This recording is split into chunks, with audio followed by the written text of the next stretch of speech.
Comment réagir, oups, j'ai ma petite note, quand un homme s'éloigne de toi sans rien dire? C'est de ce dont on va parler dans cette vidéo croustillante, je vous le promets, restez bien jusqu'à la fin avec moi. Bonjour, je m'appelle Farah et je suis votre coach en amour et en développement personnel. J'aide les femmes à devenir des crousty girls en amour, dans la vie et au niveau business, et oui, financier, parce que ça compte l'argent. Donc, un petit aparté pour vous parler de l'opportunité d'affaires que j'ai à vous proposer. Évidemment, ce ne sera pas pour tout le monde ne peut pas faire cela, parce qu'on n'est pas tous faits pour ça. Et moi, ce que je recherche, ce sont des femmes, bon, des hommes aussi, parce qu'on a des crousty boys, évidemment, des femmes qui veulent gagner de l'argent, des femmes qui ont des rêves, des femmes qui sont prêtes à travailler et à faire ce que la plupart des gens ne font pas, parce que ce sont ces gens-là qui deviennent riches. Les riches, ce sont ceux qui font ce que d'autres gens, ce que la plupart de la population ne veut pas faire. Donc moi, un petit ok, je cherche des femmes qui en veulent, qui sont disponibles, qui ont le mindset et qui ont envie de gagner de l'argent. Il y a un investissement aussi, ça c'est important de vous le dire, un croustillant investissement, mais tout de même un investissement. Donc si ça vous parle, si vous pensez que l'argent tombe du ciel, ne me contactez pas, parce que ce n'est pas vrai, ce serait un gros mensonge. Donc si ça vous intéresse et que vous sentez capable, parce que je choisis, ça c'est un luxe, les gens avec qui je vais travailler, donc dans cette société, et puis j'espère que vous rejoindrez mon équipe si vous en voulez vraiment. Donc vous me contactez là, il y a mon WhatsApp, vous m'envoyez un message, je vous pose quelques questions, on en parle et on voit si c'est fait pour vous. Et donc, ben voilà, donc si vous nous rejoignez, ben je vous invite à vous abonner à ma chaîne pour recevoir les croustilles vidéos chaque matin, et donc à activer la petite cloche pour recevoir toutes les notifications. Donc, on va parler donc du sujet comment réagir quand un homme s'éloigne de toi sans rien dire. Il y a plusieurs choses. Quand un homme s'éloigne de nous, hein, bon, si vous sortez avec lui ou que vous vivez avec lui sans rien dire, parfois, c'est parce qu'il a des problèmes, il a des soucis. Donc, c'est pas toujours parce que je sais que nous, on ne nous parle pas, on se dit ça y est, c'est terminé, il veut me quitter. Non, pas toujours. Il faut savoir, on laisse passer le bus, il faut savoir que les hommes, ils sont un peu comme, on dit, dans leur grotte. Quand ils ont des soucis, ils sont là, ils s'isolent, c'est un peu comme ça. L'homme est fait comme ça. Et donc, ce qu'il faut savoir, c'est que il ne sert à rien, et ne faites surtout pas ça, d'aller commencer à courir après lui ou dire qu'est-ce qui ne va pas, qu'est-ce qui se passe. Non, vous ne dites rien. Dans un premier temps, vous n'allez rien dire. Vous ne dites rien, vous vaquez à vos occupations, je sais que c'est difficile, mais faites comme si, voilà, vous vous dites, ok, il ne me parle pas, il s'éloigne, on va voir, je vais moi aussi m'éloigner. C'est un peu le fuis-moi je te suis-moi je te fuis. Parce que si vous allez commencer à l'embêter, à lui dire « Ah, mais oui, tu ne me parles plus, j'ai plus de contact, on ne se voit pas. » Ça va vraiment même pas l'attirer. Salut, j'ai une copine. Ça ne va pas l'attirer, ça va l'éloigner encore plus. Donc laissez-le, laissez-le. Évidemment, si après plusieurs jours, il ne revient pas, là, on commence à se poser des questions. Donc, le mieux à faire, c'est de se recentrer sur soi. Ne lui montrez pas, vous n'êtes pas esclave d'un homme.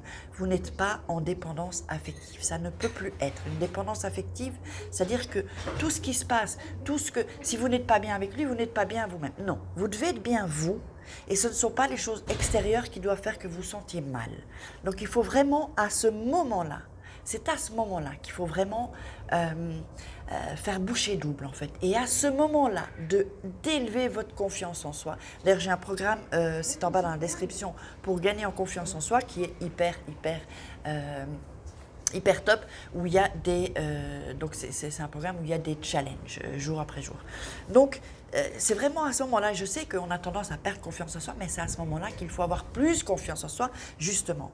Donc, il faut vraiment que vous vous disiez, ok, moi je suis une jolie femme, je suis charmante, je suis intelligente, j'ai plein de qualités, et restez sur ça, et pas vous dire, ah ouais, mais peut-être il me trouve pas ci, il me trouve pas ça, et commencer à perdre la confiance en soi, et surtout perdre l'auto-estime, parce que l'auto-estime, comme je vous l'ai dit, la confiance en soi, on a plus de confiance en soi en passant à l'action, en faisant des choses qu'on n'ose pas faire et en sortant de sa zone de confort. Et l'estime de soi, c'est ce que vous dites sur vous-même. C'est-à-dire que vous vous auto-jugez en fait et vous vous auto-flagellez. Donc si vous, dans vos pensées, vous dites « Ah non, mais peut-être il veut me laisser tomber, peut-être je ne suis pas assez bien », là, c'est mal barré. Il ne faut pas entrer dans ce système-là. Alors vous me direz « Farah, c'est facile à dire, pas facile à faire ». C'est vrai, mais c'est un exercice. Il faut que chaque fois que vous avez des pensées négatives, vous corrigez cette pensée.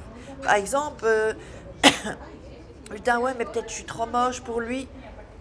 On va corriger ça. On annule, on annule cette pensée et on dit je suis belle. Je suis belle. Et à chaque pensée négative, vous la changez en pensée positive. Et évidemment, il faut y croire parce que si vous n'y croyez pas, c'est la pensée positive qui ne sert à rien. Non, la pensée positive, ok, mais il faut le ressentir en soi et savoir. Il y a beaucoup de vent, j'espère que tout ne va pas partir en live là. Et donc, c'est vraiment hyper important. Donc, quand un homme s'éloigne, attendez un peu avant de vous faire des films, parce que je sais que nous, on se fait des films, hein, les femmes. Donc, voilà, ça bouge. Donc, en fait, et si il continue à s'éloigner, là, c'est certainement pas là que vous allez courir après. Vous le laissez faire. Et quand il reviendra, s'il a bien tardé, parce que ça, c'est pas acceptable, on peut être un peu 2-3 jours s'éloigner.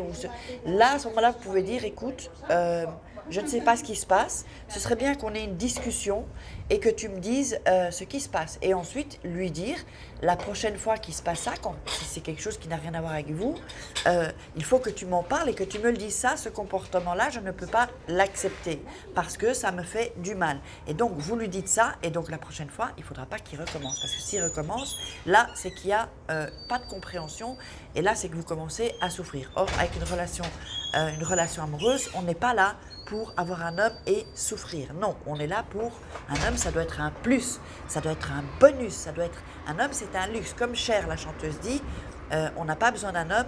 Un homme, ça doit être un luxe, c'est-à-dire que ça doit vous apporter des choses en plus. J'espère que vous avez aimé cette vidéo. Je vous invite à me laisser des commentaires, à liker et à partager cette vidéo pour qu'un maximum de femmes soient au courant, les hommes aussi d'ailleurs. Et posez-moi vos questions et je vous répondrai avec grand plaisir. Je vous embrasse, je vous fais des crusty love, des crusty kiss. Et nous, on se retrouve demain pour une crusty vidéo.